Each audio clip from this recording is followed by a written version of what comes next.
여러분 안녕하십니까? 8월 23일 금요일 KBS 모닝 포커스 데일리 뉴스 시작합니다. 카멀라 해리스 부통령이 어제 민주당의 대통령 후보 지명을 수락했습니다. 해리스 부통령은 시카고 유나이티드 센터에서 열린 민주당 나흘째 전당대회에서 이번 선거에서 미국은 분열과 냉소의 과거로 돌아가느냐 아니면 신세계로 나아가는 새 장을 여는 기회를 잡느냐의 갈림길에 서 있다면서 이는 당파의 문제가 아니라 미국인으로서의 문제라고 강조했습니다. 또 다양한 견해의 미국인들이 연설을 지켜보고 있음을 안다며 모든 미국인을 위한 대통령이 될 것을 약속한다고 수락 연설을 마쳤는데요. 경쟁자인 공화당 대통령 후보 도널드 트럼프 전 대통령도 정조준했죠. 해리스 부통령은 트럼프 2기가 어떨지 우리는 알고 있다며 트럼프는 진지하지 못한 사람이지만 트럼프를 백악관에 다시 들여놓는 것은 매우 심각한 일이 될 것이라고 말했습니다. 또 대법원이 트럼프에게 형사기소에 대한 면책 특권을 부여한 상황에서 트럼프가 가지게 될 힘을 상상해보라며 우리는 돌아가지 않을 것이라고 목소리를 높였는데요.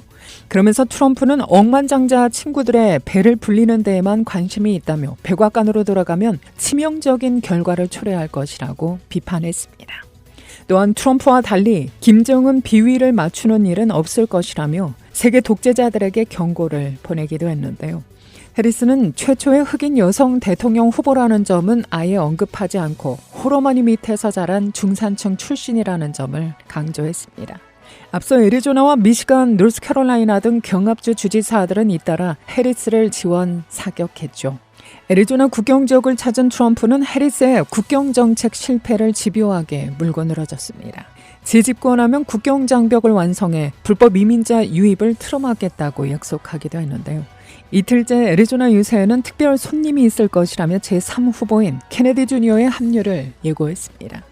이제 민주당과 공화당 모두 본격적인 대선 체제로 돌입한 가운데 다음 달 10일 해리스와 트럼프가 처음 격돌할 TV 토론이 승부의 1차 분수령이 될 전망입니다. 또 한편 국무부 출신인 그레이스 최 해리스를 지지하는 한국의 미국인 모임 공동의장은 민주당 대선 후보인 카멀라 해리스 부통령이 현 정부의 한반도 정책을 계승할 것이라고 전망했습니다. 최 의장은 어제 시카고에서 민주당 전당대회에 참석한 한국의 미국인들을 대상으로 한 오찬 행사에서 향후 한미 관계에 대한 질문에 이같이 답변했는데요. 최 의장은 버럭 오바마 행정부에서 국무부 동아시아 태평양 담당 대변인 등을 지냈습니다. 그는 우리는 조 바이든 대통령과 해리스 부통령 등 민주당이 강력한 한미 관계에 큰 지지를 보냈다는 것을 알고 있다며 해리스 부통령의 한반도 정책, 외교 정책도 이와 계속 부합할 것이라고 확신한다고 말했습니다. 어제 시카고의 한 호텔에서는 해리스를 지지하는 50여 명의 한인들이 모였는데요. 출신지는 뉴욕과 또 캘리포니아, 워싱턴 DC, 일리노이, 워싱턴주 등 다양합니다. 마침 전대 참관을 위해 시카고를 찾은 조정훈 국민의힘 의원, 이준석 개혁신당 의원도 참석했던 것으로 전해졌습니다. 제롬 파월 연방준비제도 의장이 오늘 잭슨홀 기조연설을 통해 향후 통화정책 방향을 설명할 예정입니다. 연준이 다음 달부터 금리 인하에 나설 가능성이 큰 상황이어서 세계 금융시장이 파월 의장의 발언 수위와 내용에 촉각을 곤두세우고 있는데요. 시장에서는 일단 파월 의장이 통화정책의 전환, 이른바 피벗을 공식화하면서 9월 금리 인하 확률이 높다는 신호를 보낼 것으로 전망하고 있죠. 하지만 구체적인 금리 인하 폭과 향후 속도에 대해서는 명확한 언급을 하지 않을 것이라는 분석이 유력합니다. 앞서 공개된 지난달 연방공개시장위원회 회의록을 보면 다수의 연준 위원들이 지표가 예상대로 나온다면 9월부터는 통화정책을 완화하는 게 적절하다는 의견을 피력했습니다. 신종 코로나 바이러스 감염증 KP2 변이의 효과적인 신규 백신이 식품의약청의 심사를 통과했습니다. 월스트리트저널은 어제 FDA가 모더나와 화이자가 개발한 신규 코로나19 백신 사용을 각각 승인했다고 보도했는데요. 이에 따라 생후 6개월 이후 영유아부터 성인까지 신규 백신을 접종할 수 있게 됐습니다. 전문가들은 특히 코로나19 백신 추가 접종을 건너뛴 고령자의 접종 필요성을 강조했습니다. 질병통제방센터에 따르면 지난해 코로나19 백신 추가 접종을 권고했지만 과반수의 미국인들이 추가 접종을 하지 않았는데요. 성인 중에서는 22.5%, 어린이는 14.4%만 추가 접종을 완료했습니다.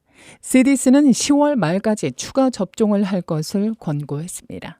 지난해 겨울까지 미국에서는 코로나19 JN1 변이가 우세종이었지만 최근에는 KP3 또 KP2 변이가 감염의 절반 이상을 차지하고 있습니다.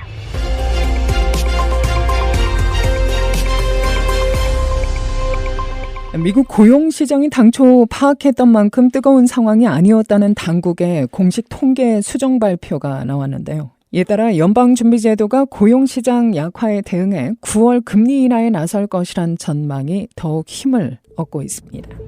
노동부가 올해 3월 기준 연간 비농업 일자리 증가폭을 종전에 내놨던 숫자에서 81만 8천 명 줄여 수정 발표했습니다. 지난해 4월부터 올해 3월까지 미국의 일자리 증가폭이 종전에 발표된 수치 290만 명보다 약 30% 감소한 겁니다. 월간 기준으로는 이 기간 일자리 증가폭이 종전 24만 6천 명에서 17만 7천 명으로 하향 조정됐죠. 이 같은 하향 조정폭은 지난 2009년 이후에 가장 컸다고 CNBC 방송은 전했습니다. 이에 따라 연방준비제도가 오는 9월 금리 인하를 개시할 것이라는 시장의 예상을 한층 강하게 뒷받침할 것으로 전망됩니다. 어제 공개된 7월 FOMC 의사록에서도 다수 의원들의 경제 지표가 예상대로라면 9월 기준금리 인하가 적절하다는 뜻을 내비쳤다고 하죠. 이제 시장 관계자들은 23일, 바로 오늘이죠. 잭슨홀 연례 경제 심포지엄에서 연설할 제롬 파월 연준 의장의 입에 주목하고 있습니다. 이렇듯 미국의 실제 노동시장이 기존에 알려졌던 것보다 강하지 않음을 시사하는 보도가 잇따르고 있는 가운데 미국 회사 3곳 중에 한 곳, 즉 대부분의 직종이 구인 자격 조건에서 대졸 학위 요구를 폐지하고 있는 사례가 늘고 있다고 하죠. 첨단 IT 분야에 이어 금융이나 보험, 헬스케어, 소셜 지원 등에서 초임 직원을 중심으로 학위 대신 기술을 보고 채용하려는 추세가 더욱 뚜렷해지고 있다는 겁니다. CBS에 따르면 실제 설문을 통한 조사 결과 33% 정도가 학사 학위를 요구하는 제도를 이미 폐지했고 또 다른 25%가 2025년 내년부터 이 같은 요구 제도를 폐지할 계획이라고 밝혔는데요. 전문가의 소견을 살펴봤습니다. 대부분의 기업들은 구인에 있어 단순한 학위 소지의 기준을 두기보다 경력과 스킬 유무를 더 우선시 따져 평가한다는 겁니다. 일리노이를 비롯해 조지아와 엘라바마, 테네시, 미시간, 인디애나, 텍사스, 캘리포니아 등 주요 도시 16곳에 진출한 한국계 기업의 인력을 조달 공급하는 회사죠. IC 커리어 솔루션의 박원용 대표입니다. 기업들이 뭐 어떤 실적이라든가 아니면 그 사람의 능력을 보고 일단은 테스트를 한다든가 그렇게 해서 좀 많이 하는 것 같고요. 그리고 IT 분야는 물론 대학 나온다고 해서 꼭 그 분야에서 잘하는 건 아니라고 생각해요.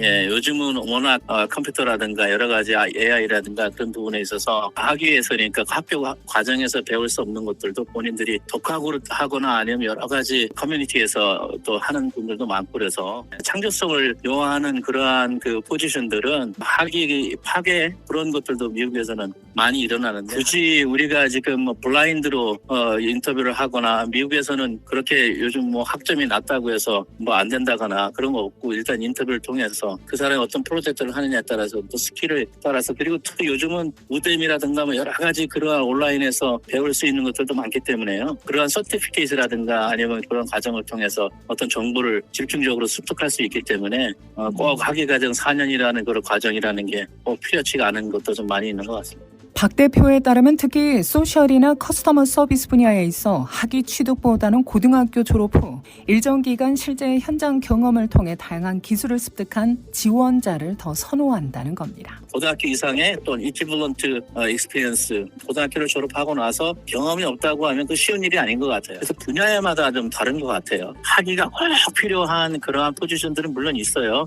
법대라든가 리갈 분야라든가 의료 관련 부분들이라든가 그 상응하는 자격이 필요한 데가 있지만 단순히 학위만 바처스 디그리만 있다고 해서 포지션의 리콰이드가 충족되는 게 아니고 거기에 상응하는 경험이 있다고 하면 모든 많은 회사들에서는 경험이 있는 사람을 선호해요. 그 사람을 트레이닝 시키기 위해서 또 시간도 흐르고 학위 나왔다고 해서 바로 습득하는 것도 아니고 경험을 하면서 트레이닝을 받으면서 어느 정도 극복할 수 있다고 하기 때문에 꼭 학위가 많은 부분에서 요구하는 건 아닌 것 같습니다. 그래서 다 대부분이 고등학교 디플로마 이상 아니면 예를 들면 영업이라든가 그런 부분들은 경험이 있다든가 그러면 우대를 해주는 게 좀 있는 것 같아요. 이에 따라 올해는 물론 내년에도 과반이 넘는 다수의 고용주들이 학사 학위를 요구하지 않고 채용하게 될 것으로 예상되고 있는데요. 모든 레벨의 채용에서 학사 학위 요구를 폐지하기보다는 초임 직원부터 폐지한다는 회사들이 60%로 가장 높았고 중간급이나 시니어 고위직을 채용할 때에도 학위를 요구하지 않는다는 비율은 18에서 54%로 낮게 나타났습니다. 특히 고위직들의 경우 아직 대졸자를 선호하고 있으나 학사 학위 대신 기술이나 경력을 보고 채용하는 추세는 앞으로 계속 확산될 전망이라는 것이 CBS의 보도 내용입니다. 또 한편 CBS 조사에 따르면 2021에서 2022 호황기 후유증으로 자금 조달에 어려움을 겪으면서 파산 가능성이 지난 1년간 60%나 증가한 것으로 보입니다. 이에 따라 스타트업 일자리 수백 개가 위협받고 있는 등 경제 전반에 영향을 줄 수 있다는 우려도 나오고 있는데요. 수십억 달러의 벤처 자금이 특히 인공지능 분야에 쏟아지고 있지만 스타트업 파산은 급증하고 있다는 겁니다. 이외 운영 자금 부족으로 파산한 핀테크 업체들도 대거 포함됐는데요. 심지어 탄탄한 기업들도 새 자금 조달이 쉽지 않은 상황으로 파악됩니다. 자금에 대한 투자도 많이 줄었다는 거죠. 그런 부분의 투자와 그리고 공급할 수 있는 대상이 많이 줄었다. 쉽지 않을 건데 또 스타트업 하다 보면 여러 가지 또 그 인력들이 지금 상당히 많이 임금이 높아졌거든요. 부담이 되는 거죠. 스타트업 하면서 그러한 부분들이 많이 어려운 거죠. 박 대표는 최근 대학 학위가 필요하지 않은 수익성 높은, 즉 높은 급여와 고용 안전성, 성장의 여지를 제공하는 직업에 도전하려는 지원자들이 늘고 있지만 실제 고용 시장은 적지 않은 운영난으로 실업률이 늘고 있고 또 대선이 맞물리면서 각종 기업 지원책이 논의되는 과정 속에 관망하는 분위기라는 거죠. 더욱이 새로운 직원을 채용하려는 움직임도 더딘 냉각된 악순환이 이어지고 있다고 진단했습니다. 요즘은 실업률이 좀 올라가죠. 그래서 지금 얼마 전에 증권 같은 게 이렇게 스탁이 조금 상당히 변동이 많았던 것도 그러한 부분이 기인하지 않았을까요? 구직률도 약간 좀 떨어지는 그런 상황인 것 같고요. 조금은 관망하는, 그리고 IT 빅테크 같은 경우도 좀 많이 해고를 했었지만 지금도 상당히 미국 메인스트림에서는 아직도 좀 어려운 상황이죠. 잡시장이. 또 한국도 큰 기업들, 대기업들 지금 나와 있는 규모가 있는 회사들도 추가 인력은 채용하지 않고 있어요. 특히 생산 라인에 있는 사람들은 어떻게 될지 모르니까 많이 레이드오프를 시켰고 감원을 시켰고 신규 투자가 아직까지 불안하기 때문에 현장에서는 최소한의 그러한 라인만 지금 트럼프 같은 경우는 전기차 같은 것에 대해서 많이 세금 면제하는 거 보조해 주는 것도 안 한다고 지금 얘기를 하는 것 같고 그러다 보면 한국에서 투자한 전기차 관련된 배터리 관련된 회사들이 이렇게 운치해드릴 수밖에 없죠. 여기 인더스트리 입장에서는 여기 나와 있는 회사들 입장에서는 좀 민감한 상황이죠. 그럼 고용시장 전문가가 말하는 현명한 구직 전략은 무엇일까요? 학교에서 뭐를 정말로 배워왔느냐 아니면 지금 회사에서 어떤 경험이라고 있다고 한 그 경험에 대해서 어떠한 것을 많이 익혔느냐 익혀서 우리 회사에 컨트리뷰션을 할 수 있는지 그러한 부분에 대해서 특히 기술 본인의 어떠한 그 서티피케이트 그리고 프로젝트 그런 부분에 있어서 많이 물어보는 것 같아요. 학교 다니면서 공부하기도 좀 어렵지만 그래도 학교 다니면 재학 중에 인턴 과정이라든가 그런 부분들이 상당히 중요한 것 같아요. 빨리 적응할 수 있다고 생각하기 때문에 예를 들면 서티피케이트를 학교 다니면서 여러 가지 서티피케이트를 따놓는 것이 많이 도움이 될 것 같아요.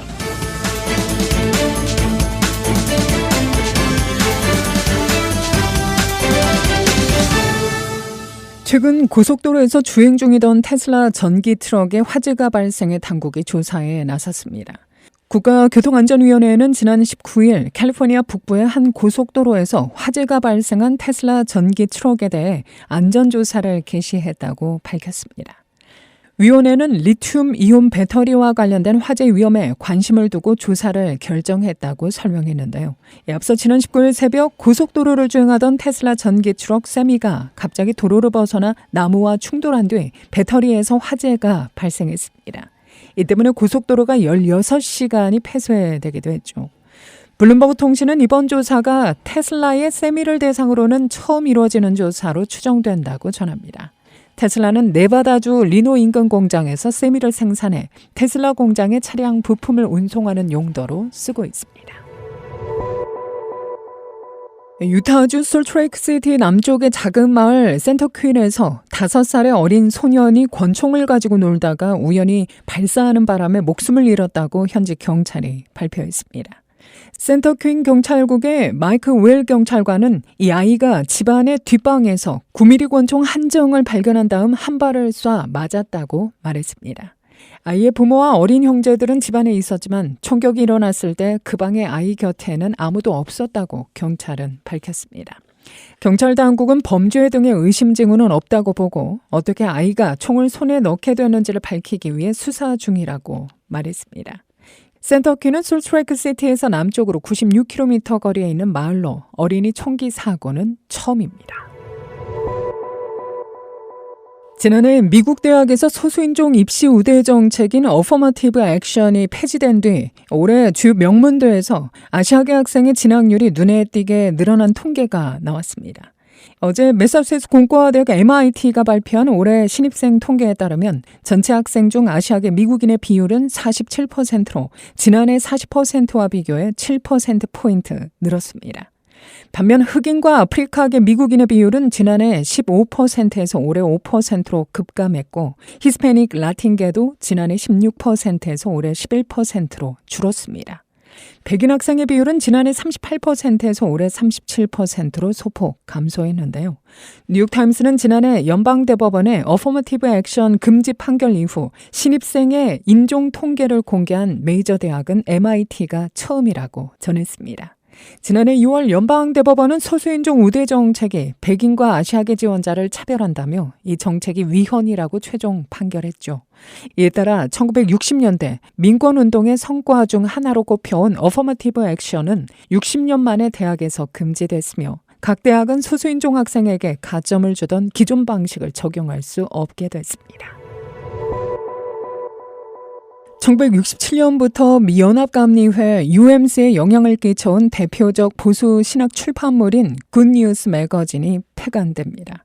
크리스천 포스트에 따르면 굿뉴스 매거진의 회장 롭 램프로와 부회장 토머스 램브라트는 어제 공동 성명을 통해 이사회와 경영진은 굿뉴스의 사역을 마무리할 때가 됐다고 결정했다고 밝혔습니다.